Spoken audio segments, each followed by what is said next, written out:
and we are in physical perfection. We're talking about the medium of healing on page 208 and 209. And so what does the medium of healing, this whole section is engaged with the conversation. How is it that I can do spiritual work, I can do a spiritual mind treatment, and it can actually affect not only me physically, it can in fact affect someone else. How do we do that? How does that actually work?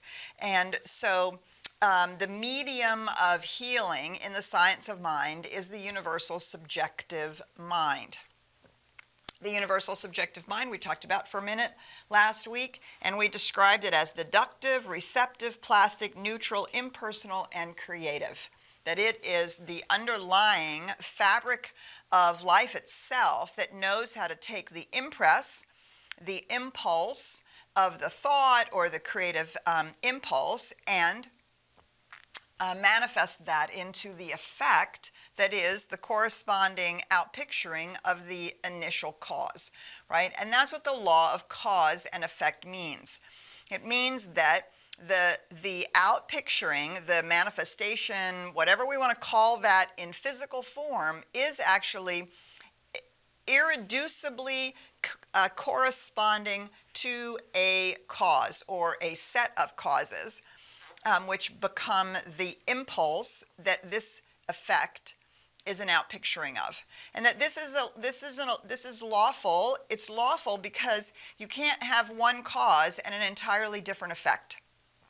These two things correspond with each other. They're utterly related. And the universal law is it's not what takes the cause and makes the effect.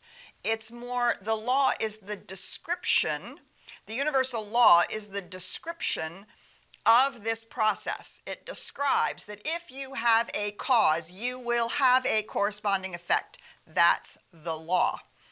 Just like 2 + 2 = 4. If you have 2 and you have 2, you have 4. It's not like the law of addition makes the 4. It describes that if you have 2 things and 2 more things, you automatically have 4 things. So the universal law is not, it's not something you turn on. It's not something you try to pull into the process.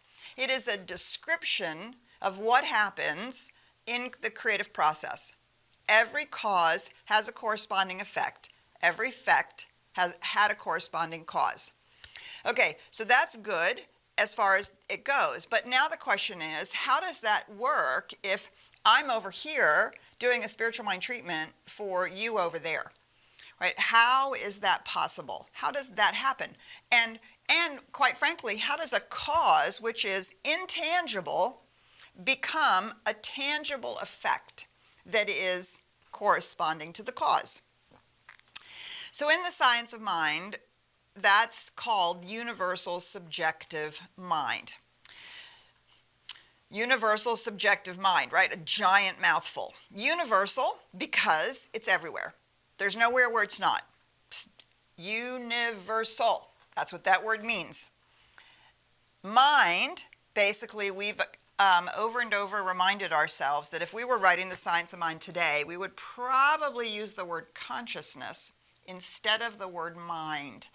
Mind has a tendency to have connotations that are linear, rational, the head versus the heart, all this kind of stuff. And that's not it at all.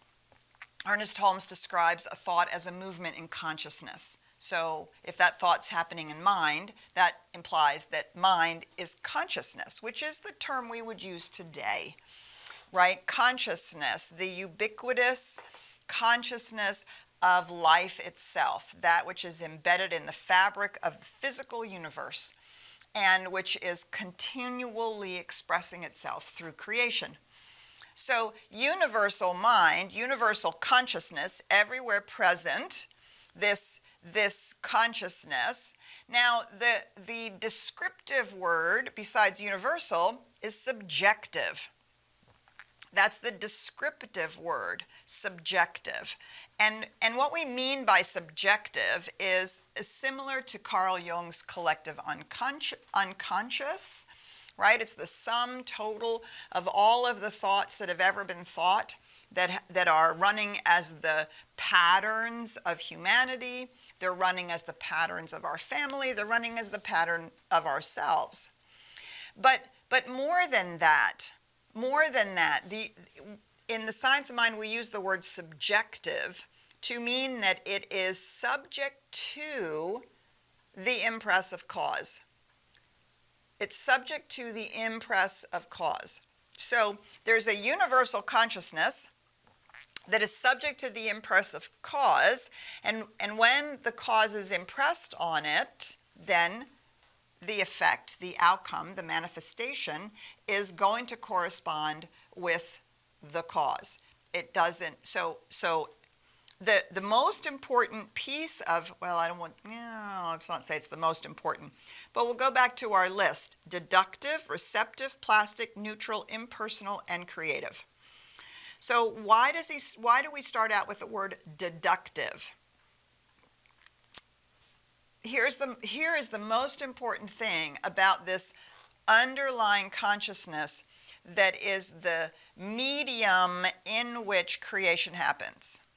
Deductive. So deductive reasoning, for those of you who didn't take logic or philosophy and you're wondering what the heck is that all about, deductive reasoning is the kind of reasoning that assumes the truth of two statements and deduces a third truth out of it. The famous example is, my cat is white, my cat is deaf, therefore all white cats are deaf. Do you see, we assume the statements are true, and we assume that the end conclusion is also true, that it's deduced from the statements. So how this plays out in our own lives is this universal subjective mind cannot ask whether what we believe to be true is actually true. This is the most important point. The universal subjective mind can only take those things that we believe to be true and cause them to manifest. Use its own intelligence and creative process. It's receptive. It receives the impress. It's plastic, so it's malleable. Has to move into alignment with that. And it's neutral and impersonal, so it has no opinion about it. And it is creative, so it knows how to create that. But it cannot question what we impress upon it. It cannot question it. It cannot say, really? Just because your parents said life is hard, and your parents said you are not the smartest not the sharpest tack in the toolbox, does not mean that either of these statements are true. But if we keep saying those things, life is hard, oh, it's really hard, this is really hard, everything's hard, it's hard, it's hard, it's hard, there's nothing that can question that. It can simply take that as the causal impress and manifest it. So we manifest a hard life. And so this is why this idea that it's a deductive process. It means that it can't inquire into the accuracy of this statement. So if I say, in physical healing, if I say I am sick, the universal subjective mind doesn't question that. It says, oh, okay, you're sick. Whereas if we take our opportunity to inquire, I am sick, I might say I have this sickness, but I actually am whole, perfect, and complete, and I'm going to focus on my health. And then the universal subjective mind receives that. It doesn't question it, and outpictures it. So in preparing for today and really thinking about this, right, universal subjective mind is kind of one of those really challenging topics and thoughts in the science of mind, and we take it we take it from a philosophically reasoned understanding of the creative process. But as I was reflecting on all of this and thinking about this, ultimately, this is fundamentally, in many ways, how the quantum field is described. The quantum field is described as a field that is embedded in the fabric of the universe itself. It is part of the nature of the space-time continuum. And we have in the quantum field wave particles. That's a one word, wave particle, right? We've abandoned the idea that it's either a particle or a wave. What's in there are wave particles. And the waves are ubiquitous. They are part of this quantum field. They are things that are moving in the quantum field. And when they break through into manifest form, right? That is a quark coming into being as a particle or a photon of light or an electron as it winks into existence. The field itself is always present. It's constantly acting exactly as it acts, and it is responding to something to cause that moment where a wave becomes a particle. But there's no question that whether or not it should become a particle. There's no inquiry whether a particle is actually needed at this moment in this particular space. There's no engagement as to whether this particle is now coming in as a healthy particle for a body or part of a cancerous something that's in the body. Do you see? It simply responds to whatever causes that wave to collapse into a particle in that moment and becomes that.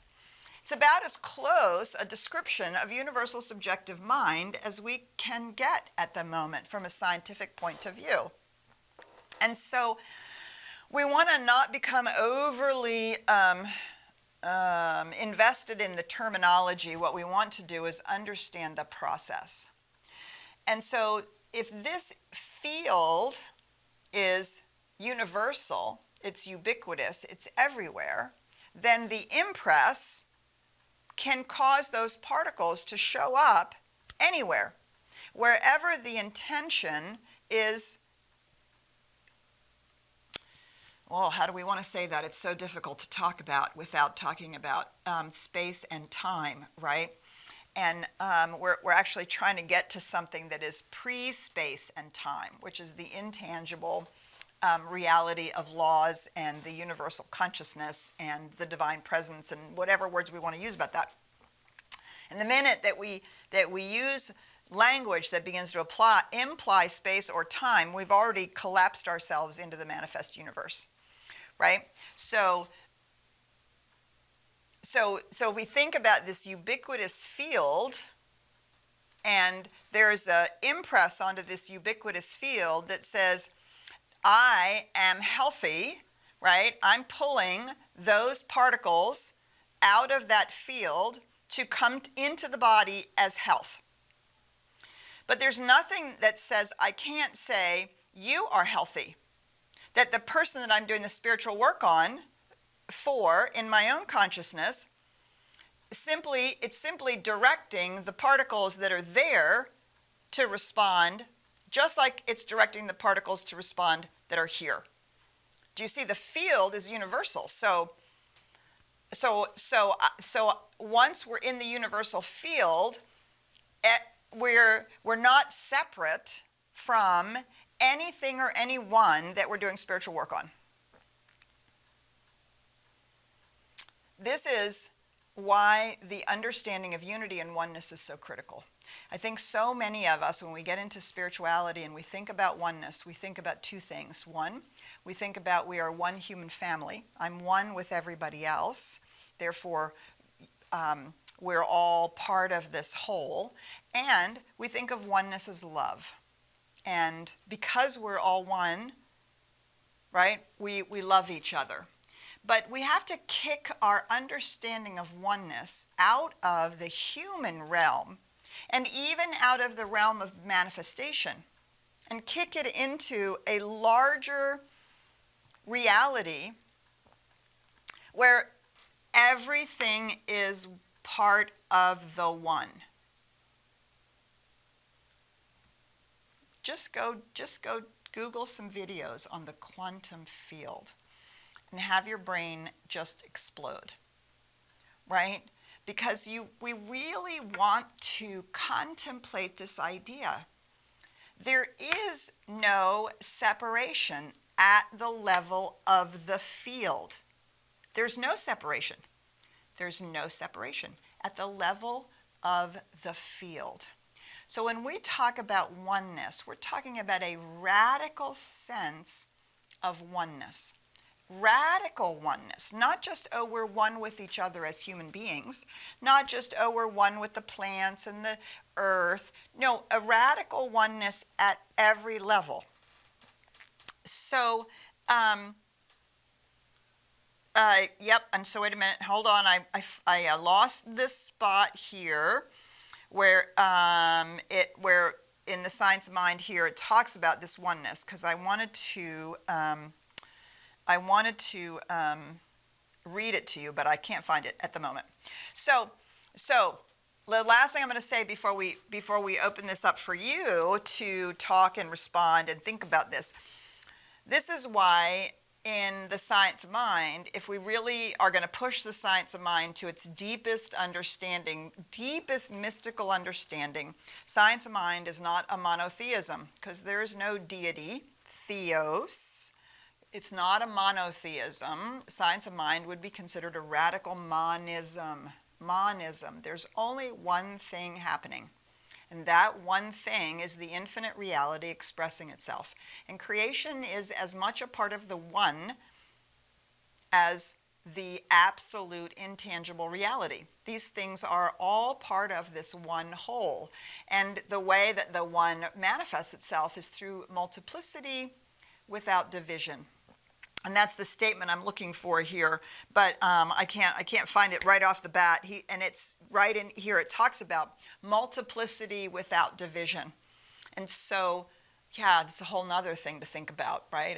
And to spend some time contemplating this oneness. And it is this oneness at the most fundamental level of life itself that actually allows us to do the healing work for and about someone else, as well as for and about ourselves. So this medium of healing is always available. All right, I want to stop there because I have a couple of things I want to read, which are really fabulous, but we're going to stop there because kind of heady, a little heady this morning, but oh so powerful if you just let your brain explode around it, right? Right, you're popped into the mystical experience. I love that part. Okay, so we're going to stop there. Ryan, we're going to come to you and see what's going on out there. Thank you, Petra. And as I pop into the mystical experience here with all of our friends and family on the Zoom and on Facebook Live, I just want to say welcome, everybody, and thank you for joining us today. If you're in Zoom, we'd love you to participate. This is a discussion. This isn't a, what do you call it, a dictation? Richard got it laughing over there. So yeah, we would love to hear from you. You can do that by hitting your raise hand icon located at the bottom of your screen if you'd like to come here and talk out loud in the Zoom room. Or you can always put your questions and comments inside of the chat portion and I can read them out loud. And the same thing goes for those who are on Facebook Live. Feel free to put your comments and questions in there as well too, and I'll bring them here into the room. I do want to mention I keep it anonymous, so you can feel free to ask away, and we won't reveal the secret sender. So I have one question I wanted to bring to you real quick as folks here in the Zoom room are getting ready to raise their hand. The question is, What would you say happens if two people place opposite intentions to law for the same thing? For example, one person is doing treatment work for something to happen, while another is treating with equal conviction for the same thing not to happen. It's a great question, right? And when we're doing our spiritual work, the challenge is always when my bubble runs up against your bubble, and we have different outcomes that we want to create. And so what we get are different outcomes. And yeah, that's just the reality of it. And that's where we see conflict, and we see different things being manifested. Now, we also can recognize that when I'm doing my spiritual work, my job is not to be concerned about what the other person is or is not treating for, is or is not doing. My job is to know that no matter what the condition or circumstance is, that my treatment is effective. Now, we might stop to ask, why are we treating for something that someone else is treating the opposite for? Right? If we're talking about our own personal lives and our personal engagements with others, we actually shouldn't be treating for something that is the opposite of what somebody else wants. That's why we are careful. Our ethical stance about treating for others is that we ask them, what do they want treatment for? Because when we recognize that our treatment is unbound by any condition, then even the condition of someone else treating for something different can't stand in the light and the power of our own treatment. And that's the kind of conviction we want to have. If we're worried about what somebody else is treating for, we have immediately already undermined the power and conviction of our own treatment. So when we're talking about individuals and we're talking about outcomes, we want to make sure that we are in fact treating for what the other person wants. So there are very few examples that I could think of where two people would be in agreement that treatment was needed, but would be actually treating for different things. I mean, honest to God, I can think of very few examples personally where that might be the case. And usually they are antagonistic situations, right? But then I'm not treating for the other person. I'm then treating for the outcome that I choose. And the other person gets to do the same, right? They get to choose for the outcome that they get to treat for the outcome that they choose. Our job is to know the power of our own treatments. And so regardless of whether that person is doing a treatment that has a different outcome or is simply not being receptive to our treatment, these things are conditions. And my job is to know that the universe can only say yes to my treatment. And if my treatment has power and conviction to it, it must manifest itself. That's my job. And that's why it's so important not to have fear creep in or doubt creep in, or even the question, well, what if somebody else is treating for something different? That instantly undermines the conviction that we have about our own treatment and our own spiritual work. So our job is to be here in our own consciousness and to be as deliberately convicted of our spiritual truth, of the spiritual truth and the way that it's manifesting as we possibly can. So I hope that helps point the way. I think the most important thing to say is that if you feel like you're doing treatment that's diametrically opposed or an outcome that's diametrically opposed to it, right? This is in the context of healing. If I'm treating for you to be well and you're treating to die, right, that's a problem. Maybe you're done with your life. Maybe you don't want to do it anymore, right? Or somebody's, right? I want to actually do the treatment that person is doing. want us to be treating about the same thing, and I don't want to be imposing my will on somebody else. And so again, as I said, in the sense of healing and in the personal work that we're doing here, I can think of very few examples where that would be the case if I have taken the time to make sure that my treatment is in alignment with what that other person really wants. All right, Ryan, I'm going to come back to you. Yeah, so I think we have a good conversation starter here. We have a couple questions that have come through and then a couple of folks who have raised their hands. Perfect. So I'm going to call in first Catherine. Do you want to go ahead and unmute yourself, Catherine? Hi, Catherine.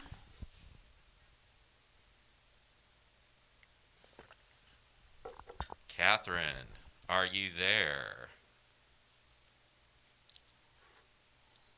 Okay, so Catherine's not answering right now. She might have just hit the button. Connie, do you want to go ahead and unmute yourself? Good morning, Reverend Petra. Good morning, Connie. Good morning, and good morning, everybody. Could it be as simple as this?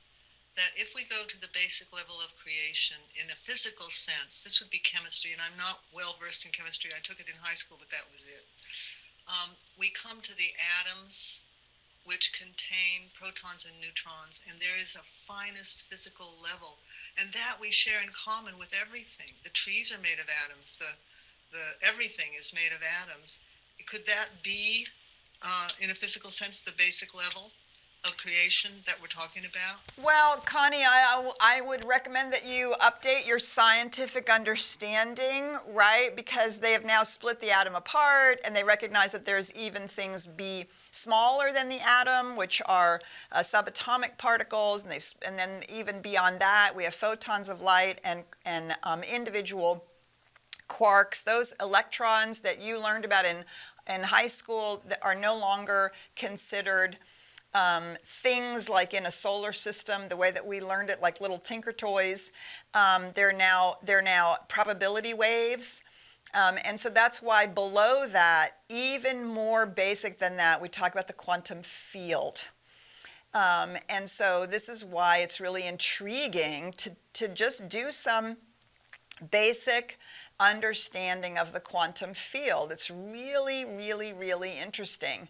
And David Bohm, one of the early mathematicians and physicists in the quantum research in the quantum world, is the one who really began to explore the implications for consciousness and for creation beyond just the mathematical understanding of the quantum field. And of course, quantum mechanics and relativity, the special theory of relativity of Einstein, actually don't quite work together. And yet the two of them together describe the macro world of the physical universe and the micro world of the quantum field.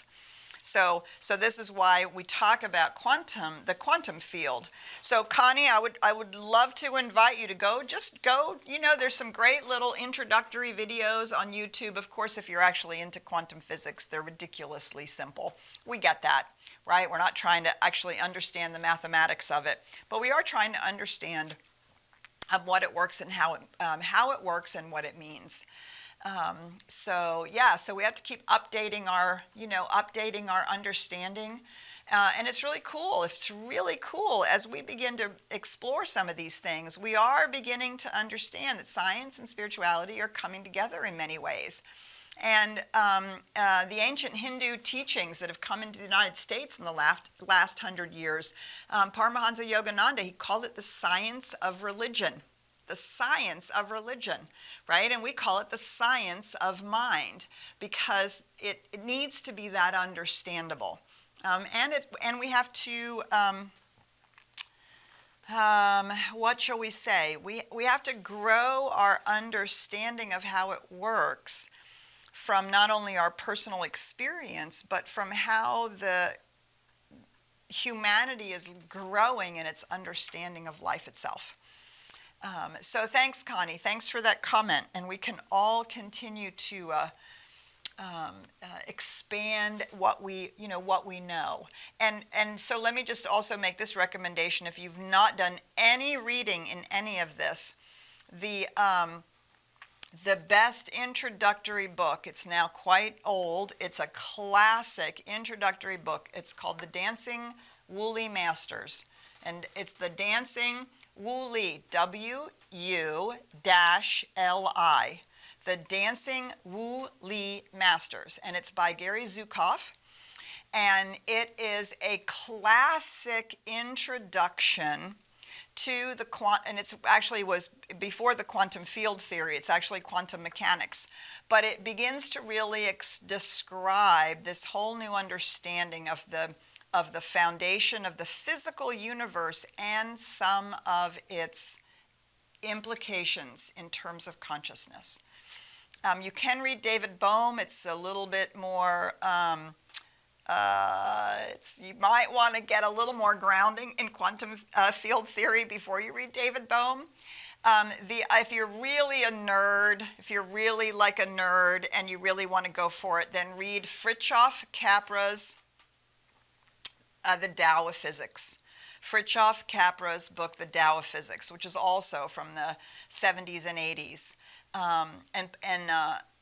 Remember that quantum mechanics is 100 and now 10 years old. In the 50 years in, they were really starting to write some books about it, and based on David Bohm's work, really starting to explore the implications of it. So those are two basic, Fritjof Capra's book is kind of big, but it's super cool. I would start with the Zukav book if you have not read anything in this, or quite frankly, go to YouTube and watch a 3-minute video, introduction to the quantum field theory, and try not to get too lost in the math. All right, thanks, Connie. It's always good to expand our minds a little bit on what it is that we know and how we understand it. All right, Ryan, I'm coming back to you. Yeah, so one of the questions that have come through the chat asks, how valid is the treatment for best and highest good? Isn't it better to be more specific? That is a great question. And it's the whole idea of which is better, which is more spiritual. The answer is, I think, circumstantial. Situational. If I don't know specifically what it is that someone wants treatment for, then highest and best good really invites the alignment with the way life is seeking to express itself as that person according to how they are making their choices. And it can be very valuable. But as you say, it isn't very specific. And so if I know that someone specifically would like their heart to be healed, they would like to be healed of cancer, they would like to be healed of, they're working on being healed of high blood pressure or stress, right? Then why wouldn't I want to be that specific? And the same thing about us is about us, right? The one thing I don't like about highest and best good is there's an implication that something other than us has decided that we should have this ailment. And that's just not the case. That's just not the case. I want to read this paragraph. This comes right into this next piece that I wanted to talk about. This is the second full paragraph on page 209. If our subjective consciousness were always clear, if it never received false impressions, the spirit would always flow to the point of objectivity, and we would never make mistakes, we would never be sick, poor, or unhappy. Right? The infinite flow of life as us, the individualized expression of the one, of spirit that we are, is seeking to be us, joyfully, happily, abundantly, healthy life unfolding, right? If we never received any false impressions, that would be perfectly happening all the time. The problem is that we are constantly receiving false impressions. We are receiving false impressions from our family about the truth of the human condition. Is it hard? Is it easy? Are people trustworthy or not? Even messages about ourselves. You're stupid. You're great. You can do anything. No, you can't. Right? We can receive false impressions from our culture in terms of, racial discrimination, or what women can do, or how men have to behave, or all that kind of stuff, right? False impressions. The ultimate false impression that we receive is from our physical senses that teach us that we are separate, that we are not a part of this one. And so we have a whole level of false impressions. And I've gotten very intrigued and comfortable with Don Miguel Ruiz's work, the statement that he uses about our domestication. Right? On the one hand, it is the outpicturing of the fact that we did actually evolve. Physically, we evolved as an organ into which consciousness can awaken. So there's lots and lots of survival mechanisms and all kinds of stuff like that, which also give us false impressions.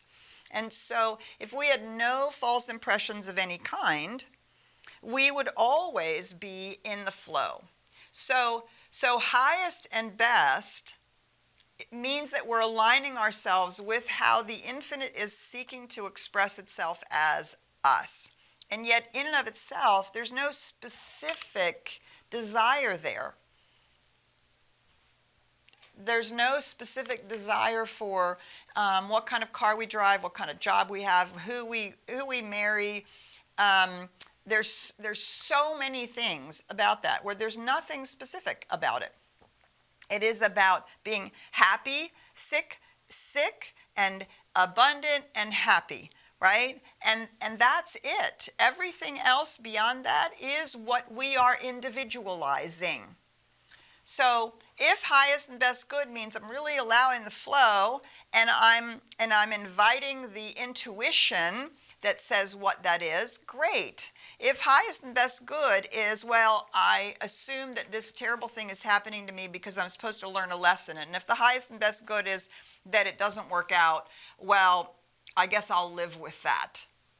That's not making choices. Well, that's making a choice not to choose. That's making a choice to allow something else to be responsible. And ultimately, if we're not responsible, it's just going to take those ubiquitous patterns that are in universal subjective mind and keep playing them out. If I drive by an accident and I don't know what's happened and it looks like there's a lot of ambulances and I'm concerned about that, you bet I do treatment for highest and best good. And I'm assuming that means, that means survival, and that means that the right people are at the scene, and that the person, I don't know what all that means, but I'm assuming highest and best good for everybody concerned. And that somehow it all works out beautifully, right? That's what I mean by highest and best good. But that's because I don't know what's happening there. And I don't know who's been hurt, and I don't know how they've been hurt, and I don't know anything about anything other than this, right? It looks like there's some trauma happening there. So as long as highest and best good isn't an abdication of responsibility, and it isn't a surrendering of our ability to choose, it isn't an assuming that somehow we're having these negative experiences because something outside of us wants us to have it, then sure, highest and best good is great. All right, there we go. That was a long-winded answer, but sometimes I have to get on my little soapbox. I'm turning back to you, Ryan. Huh? What? Sorry, I just woke up. That's not true. I've heard you clicking away on the keyboards. Yeah. All right. I see that we have the Fritzes. Do you want to go ahead and unmute yourself and ask your question or comment? Hi, Jeff and Yes. Karen. Hi, Jeff. Good morning. Good morning. So I was thinking about some of the practical ways in which we can draw more clarity in the questions that we pose to someone who is asking for prayer. spiritual mind treatment, I've noticed in dealing with practitioners, listening to the questions that they ask, there's a very interesting process that I don't have a complete grasp of, but I know that it is often difficult for us to understand what it is that we truly do want prayer for. It's not always easy. Sometimes it requires some prompting. Sometimes an investigative mind helps to really bring out, you know, what is it that is at the level of our real authentic need. What is the question that?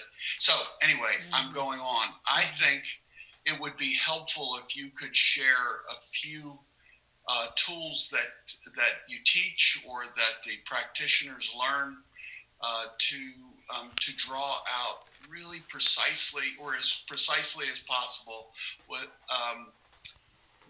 is it that we really need prayer for? That is a brilliant question, Jeff. Thank you, and super insightful.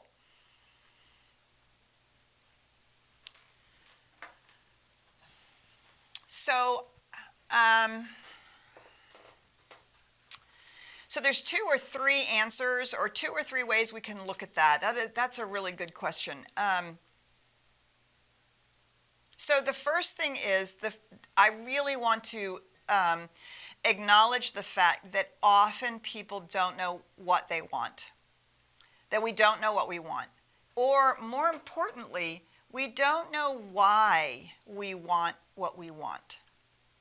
So first of all, we can ask ourselves the question, is there something really specific here that I want? Usually that is a thing, right? We bought a cabin in the woods. We wanted a cabin in the woods. We didn't want the cabin on the beach. We didn't want the cabin in the desert. We wanted a cabin in the woods. And we got to be that specific. But it took a while to really understand what was important about that. We didn't want it, I didn't want it someplace where it's flat.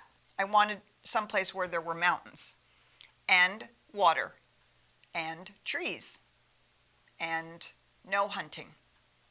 In the conversation, right, a lot of exploration came. But I didn't care whether it was an old cabin or a new cabin. I didn't care what color it was. I really didn't care how many rooms it had, right? None of that was important to me. So it was in the questioning and the conversation that which is important came up, and that which might have clouded because I could have gotten caught in it, I didn't need to be specific about. Okay, so that's when we're talking about things. But we might also ask ourselves, why do we want it? Why do we want that thing? And so then we have to go to the underlying motivations and ask ourselves, what is it that we want to experience? What is it that we want to experience with this thing? So I can treat for a thing, a cabin, but unless I'm willing to do the work that says I get to experience time away like that, the outpicturing is going to be different, because I have an underlying expectation about whether or not it's okay for me to have that. It could be about whether or not I have the time, whether or not I can afford the money, what will people think. Do you see? Once we start drawing out of the specific, we begin to ask ourselves, what are we trying to accomplish with it? And then even underneath that, then we begin to explore, well, what are the belief systems that are operative here? Do I believe I can have that? Is there something within me that withholds from it? So that's a specific thing, and I can be very specific about that outcome. Sometimes what we want to do is recognize that it's a quality of life experience that we're looking for. So I don't want to be specific about a job. What I want to be specific about maybe. I mean, maybe I am specific. I want this kind of job. Boom, boom, boom. Okay, great. But maybe what I'm doing is, well, I could actually do a lot of different things, but I want to work with people that are creative. I want to work in a really innovative environment. I recognize that I need a place where I can offer my creativity, which would be allowing me to be really fulfilled. Do you see? And so the questioning helps us get underneath. It doesn't have to be this job or this job or this job. It actually could be one of many jobs because I am understanding what the motivation is. And then again, a deeper level of questioning is there anything standing in the way in my consciousness around this?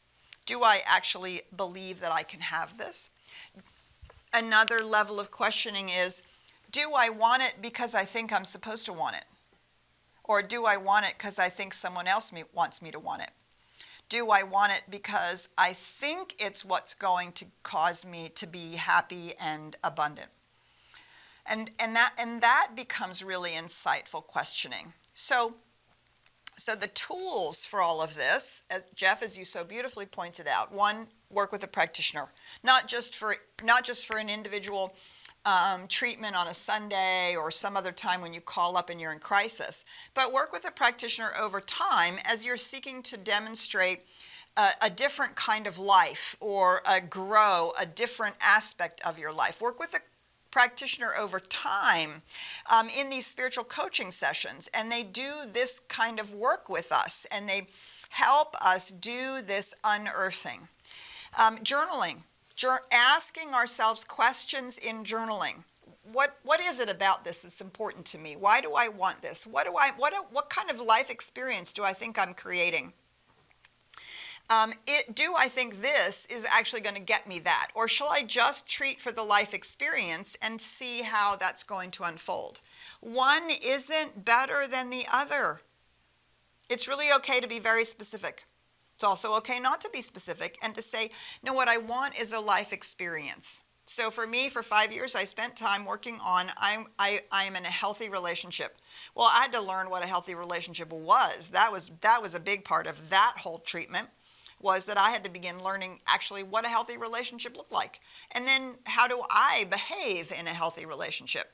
Still working on that one. And so these are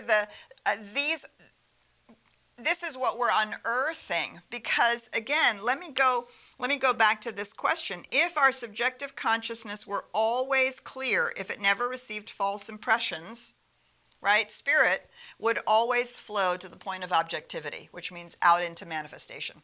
The spiritual truth of who we are and what we are would be always manifesting without any obstruction or limitation. The other side of that coin, and that is, I think, also really important, is that how do I want to say this? It's okay to say, I want that job, get that job, and then go, well, yeah, this doesn't really allow me to do what I thought it was going to let me do. This doesn't allow me to express the way I thought it was going to let me express. So, yeah, this isn't the answer. And then to do more treatment about something else, right? And so just because we've manifested something doesn't mean we're stuck with it. Part of our process might be, in the process of manifesting things, we help ourselves understand what we want, why we want it, what the fulfillment of our life experience is that we're trying to accomplish. And the last thing I'll say, because this is a hugely insightful question, the last thing I'll say is that we are seduced into believing that it is things outside of us that will fill us up. You can have all the things you want. Science of Mind will absolutely help you manifest all the things that you want, until you discover that manifesting things isn't what is fulfilling. What's fulfilling is manifesting a life that is of meaning to you as an individual, that allows you to contribute and create and be who you came here to be. that shifts everything. Now, in the process of expressing that, you will manifest things. And you will even be able to say, I want to manifest that thing, my cabin, because I want to express my ability to write. And I need a place to go so that I can write. That doesn't cost me $10,000 every time I go to Europe. Right? I need a place to go outside of my work life where I can go write. That is how I perceive that. And so that becomes an expression of how I want my life to unfold, as opposed to I'm gonna manifest a cabin so I can say, oh, look how abundant I am. Don't you think it's cool that I have a cabin? I'm so cool. Do you see what I'm saying? I now am filled up because we have manifested this thing. No, it's an expression of. And so that becomes part of this whole process of unearthing what it is that we're doing. We are not here to acquire things. We will ultimately discover that that is empty. What's that? I remember when I was in the 70s in Seattle, I remember seeing a bumper sticker, the one with the most toys at the end wins. You can't take it with you. No, the one with the most fulfilled life at the end wins, because you take all of that with you. And that's a part of our learning and growing process. So use practitioners, do journaling, ask yourself the question. Don't be afraid to change your mind. Don't be afraid to keep delving deeper and deeper into what is it that really is being called for from within me. What am I calling forth from within myself? And then go for it. Be as specific as you want to be. I'm going to have a coffee shop on the corner of, First and Main. And be a hub for people, well, maybe not in the pandemic, obviously. Be a hub for people who, you can be that specific as if that's what it is. Okay, that was a great question. Thank you. Much to think about. All right, so we're going to carry on.